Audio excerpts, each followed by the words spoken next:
Action JRPGs have been rising in popularity in the past few years, so let's take a look at some of the best we've got. We've put together a list of 12 Action JRPGs that were recently released in 2023 and 2024, so check it out. Hey, this is Sean from Gamer Braves. It's been 8 years since we established Gamer Braves channel. We went to a lot of overseas game conference. We did a lot of exclusive interview with a lot of prominent figures from the industry, Ryuzo Sugimoto, Sean Layden, and even Yagu. One of the easiest way to support us is to subscribe to our channel. Support like this will actually gives us motivation and pushes us to produce better content. If you have already subscribed, thank you so much. Please enjoy the rest of the video. Granblue Fantasy Relink's story is a relatively short one. Its main story is roughly around 20 hours, but the main meat of the game comes after the story, that of which we can play with 3 other people in co-op. Granblue Fantasy Relink's combat and character building is one of the best parts about this game. It is extremely fast-paced, flashy, and super satisfying. It's also a great game if you're new to action-style combat. There are beginner characters that are easier to understand, while at the same time still being effective in combat. There's also a difficulty adjuster that can make it easier for new players, or if you like, make it harder to test your skills. Overall, Granblue Fantasy Relink is a massive 100-hour plus endgame with a short story attached to it, with an incredibly flashy and satisfying action combat system. It is currently out on the PS4, PS5, GeForce Now, and PC. Ys X continues the adventure of Adol Kristen, a sword-wielding red-haired boy whose desire for adventure is greater than his desire for love. Adol gets on a ship to a place called Salsetta, but is interrupted by the local pirates and is forced to dock at a nearby island, and that's where we meet our partner, Karja. But unfortunately for her, she is tied to Adol with magic. The combat has a lot of emphasis on perfect guarding and dodging, which in turn rewards you with more damage, especially when using powerful duo skills. Mobility in this game also just feels trivial. All your abilities just make you dash across the field effortlessly. Outside of combat, you'll find yourself sailing on a ship between islands, but you'll eventually come across enemy ships along the way, so you'll have to fire back against them and board enemy ships. And to do that, you have to upgrade and maintain your ship to survive the naval combat side of things. Overall, Ys X Nordics is an incredibly satisfying action JRPG in terms of the combat that rewards high skill and aggression while still instilling that constant mood for adventure. It was released on the PS4, PS5, and Switch in 2023, with the English version and PC port in 2024. CRYMACHINA starts off with the extinction of humanity. Yeah, great start. But thankfully, a last-ditch effort by humans has stored a bunch of human personality data in hopes of restoring humanity in some way in the future. And that's where we meet our 8 main androids who've been injected with human personalities to bring them to life. But being injected with artificial feelings, they start to question their existence and what it means to be a real human. In terms of combat, every character has a primary weapon as well as different iterations of that weapon, so it's something like an equipment set that will give you a bonus if paired together. Aside from your main weapon, you have a secondary shoulder weapon that adds even more customizations for abilities and skills, and all of this will contribute to pulling off some insane combos. Overall, CRYMACHINA is an incredibly aesthetic game with flashy and in-depth combat and lots to experiment with, while at the same time hiding a psychological story beneath its charms. It is currently out on the PS4, PS5, PC, and Switch. As the Yakuza series transforms into the Like a Dragon series, we still got a game called Like a Dragon Gaiden: The Man Who Erased His Name, surrounding the lovable Yakuza protagonist Damedane Man. Kazuma Kiryu. Or should I say Doryu, because the once legendary Yakuza faked his death and abandoned his name to protect his family, hence why it's called The Man Who Erased His Name. But the problem is, there's a mysterious figure attempting to bring Joryu out of hiding. Despite having Like a Dragon in its name, it returns to the good old beat-em-up style of combat from Yakuza. In the Yakuza style, he unleashes his raw strength, almost as if he's like a dragon, while the agent style dresses him up in a black suit instead of his regular white one, and he uses various gadgets to attack in a larger area.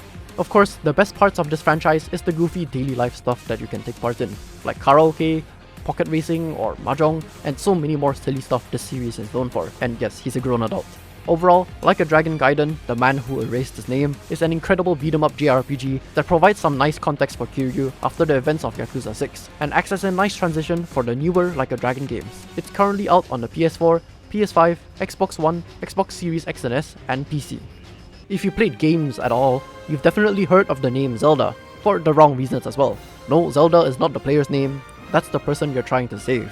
The Legend of Zelda: Tears of the Kingdom is a sequel to the previous Zelda game, Breath of the Wild, and you, as Link, got a replacement arm that grants him a bunch of unique abilities. The massive open world is literally your canvas, and it challenges you to come up with some creative solutions. For a combat example, you can use gravity to your advantage, launch a rock at absurd speeds, and so many more. Like, the sky is basically the limit. Well, not really. You can also make a rocket, a car, a hovercraft, and whatever abomination you can think of to explore the world and solve various puzzles. Or if you're the if it works kind of guy, then yeah, that works too. Overall, The Legend of Zelda Tears of the Kingdom continues the strong legacy of what we've seen in Breath of the Wild, as well as the Zelda series overall, and it is available on a Nintendo Switch as of 2023. Visions of Mana is a new tale in the Mana series, since Dawn of Mana from 2006. Its story is very much rooted in the Mana series' usual story, revolving around the Mana tree. For newcomers, it's a pretty digestible and straightforward story that acts as a good entry point for the Mana series. You play as Val, and your goal is to escort some elements, called the Alm, as a sacrifice to maintain the flow of mana throughout the world. Despite the game's cozy presentation, it has its dark moments as well. Being the most modern Mana series entry also treats us to one of the most beautiful fantasy world designs the Mana series has ever seen. It is absolutely massive, with tons of stuff to collect and places to explore. Combat-wise, you'll be able to make use of various jobs, or as they call it, elemental vessels, that grant your characters different classes, that of which are unique between every different character, not to mention the different weapons as well, and the different seeds you can equip, so there's a lot of experimentation for you to do. Overall, Visions of Mana is a solid entry in the Mana series, and it is currently on the PS4, PS5, Xbox Series X and S, GeForce Now, and PC. Final Fantasy VII has become one of the most well-known Final Fantasy games, and it got a remake in 2020. However, that's just part 1 of the story, which is why we've got Final Fantasy VII Rebirth. Final Fantasy VII Rebirth, and the remake in general, is taking a hybrid approach to its combat, with a mix of action and turn-based combat. Characters can move, attack, dodge, and block in real time, which makes things feel very fast-paced. Every character also has unique abilities for specific situations, so you are encouraged to switch characters often so you can make full use of them. Additionally, a revamped version of what is called the Active Time Battle, or ATB, makes a return with a few tweaks, and that is where the turn-based side of things come into play. The ATB commands will basically stop time and let you assess the situation, letting you unleash some really powerful ATB attacks. The entire Final Fantasy VII story will be 3 parts, and part 3 is already confirmed to be in the works, so now's a good time to start Final Fantasy VII itself. Final Fantasy VII Rebirth was released on the PS5 in 2024, and luckily, we have a PC version coming in 2025. Speaking of Final Fantasy VII Remake, that's all we've been getting for the past few years, but now we've gotten the new mainline entry called Final Fantasy XVI.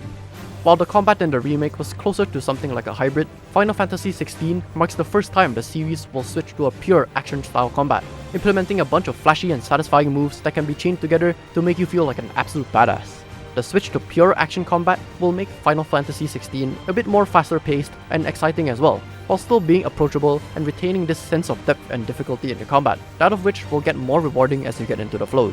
While there are many other Final Fantasy games to get into, those looking for a combat experience that's more tailored towards action combat would appreciate Final Fantasy XVI. Final Fantasy XVI released on the PS5 in 2023 with a PC port in 2024. Speaking of badassery, let's move on to another game called Dragon's Dogma 2. In Dragon's Dogma 2, you have to pick up a vocation, which are basically different classes. These vocations can be very deep and complex, so you'll have to spend a good amount of time mastering them. While there are only 10 vocations, the number of skills and weapons and additional stuff within the vocation itself is absolutely massive, which is way too much to cover in this video. You won't be fighting alone though. You can call upon the help of 3 pawns, making it a party of 4. These guys are extra NPCs that can assist you in combat, one of which you can customize and make your own personal pawn. And also, these pawns can be shared between players, which is a nice touch of community support. You'll be setting off in an absolutely massive open world. That's truly an open world. Like, it's totally possible for you to wander into the final area by accident, so the game really lets you proceed with the story however you like. Despite the 2 in Dragon's Dogma 2, it's not a continuation of Dragon's Dogma 1, so you can just jump right in and not worry about the play order. It's currently out on the PS5, Xbox Series X and S, GeForce Now, and PC. As with many Fate stories, a Holy Grail war has broken out once again, but this time in the Edo period of Japan, and it's called the Waxing Moon Ritual. As usual, there are 7 masters summoning their servants of different classes, and meanwhile, you are Miyamoto Iori, the adopted son of Miyamoto Musashi, as well as the master of the Saber class. Thankfully, Fate Samurai Remnant is a standalone game, so you don't need any prior Fate knowledge. Though if you happen to be a fan, then you'll recognize some familiar servants, that of which we won't mention to not spoil the surprise. Combat is a hack and slash, with Iori making use of 5 different stances, such as Fire, Water, Earth, Wind, and Void, giving each stance its own role. Additionally, you're not just locked to Saber. you'll eventually be able to try out different servants, for reasons. You could technically draw some parallels to the Dynasty Warrior series, which is also made by the same developers, except on a smaller scale and set in Japan. The environments and designs greatly complement the world of this Edo period, especially in the anime style of Fate. It even has a few daily life things to take part in to immerse yourself in the world. Overall, Fate Samurai Remnant is a solid action JRPG, and another great collection to the various Fate games we've had so far. It's currently out on the PS4, PS5, PC, and Switch, and there's even an anime adaptation of this game.